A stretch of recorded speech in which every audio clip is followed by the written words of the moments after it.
Daniel 10-ാം അധ്യായം 15 മുതൽ 20 വരെ തിരുവചനങ്ങൾ.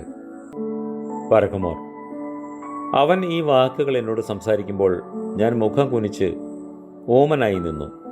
അപ്പോൾ മനുഷ്യരോട് സദൃശനായ ഒരുവൻ എൻ്റെ അധരങ്ങളെ തൊട്ടു. ഉടനെ ഞാൻ വായു തുറന്ന് സംസാരിച്ചു.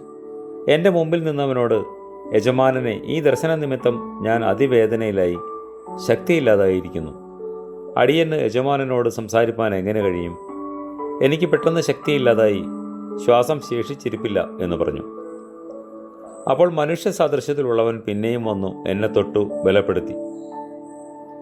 ഏറ്റവും പ്രിയനെ, ഭയപ്പെടേണ്ട, നിനക്ക് സമാധാനം, ബലപ്പെട്ടിരിക്കുക, ശക്തിപ്പെട്ടിരിക്കുക എന്ന് പറഞ്ഞു. അവൻ എന്നോട് സംസാരിച്ചപ്പോൾ ഞാൻ ബലപ്പെട്ടു. യജമാനനെ, സംസാരിക്കണമേ, നീ എന്നെ ബലപ്പെടുത്തിയിരിക്കുന്നുവല്ലോ എന്ന് പറഞ്ഞു. അതിന് അവൻ എന്നോട് പറഞ്ഞത്, ഞാൻ നിന്റെ അടുക്കൽ വന്നിരിക്കുന്നത് എന്തിനെന്ന് നീ അറിയുന്നുവോ? ഞാനിപ്പോൾ പാഴ്സി അധികാരിയോട് യുദ്ധം ചെയ്യുവാൻ മടങ്ങിപ്പോകും. ഞാൻ പുറപ്പെട്ട ശേഷമോ ഗ്രീക്ക് പ്രഭു വരും.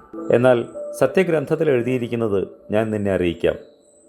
നിങ്ങളുടെ കാവൽ ദൂതനായ മീഖായേലല്ലാതെ ഈ കാര്യങ്ങളിൽ എന്നോടുകൂടെ ഉറച്ചു നിൽക്കുന്നവൻ ആരുമില്ല. കർത്താവേ, ഞങ്ങൾ നിന്റെ സ്ലീബായിൽ അഭയപ്പെടുന്നതുകൊണ്ട് നിന്റെ കരുണ ഞങ്ങളുടെ മുമ്പിൽ വേഗം പ്രത്യക്ഷപ്പെടണമേ. ആമേൻ.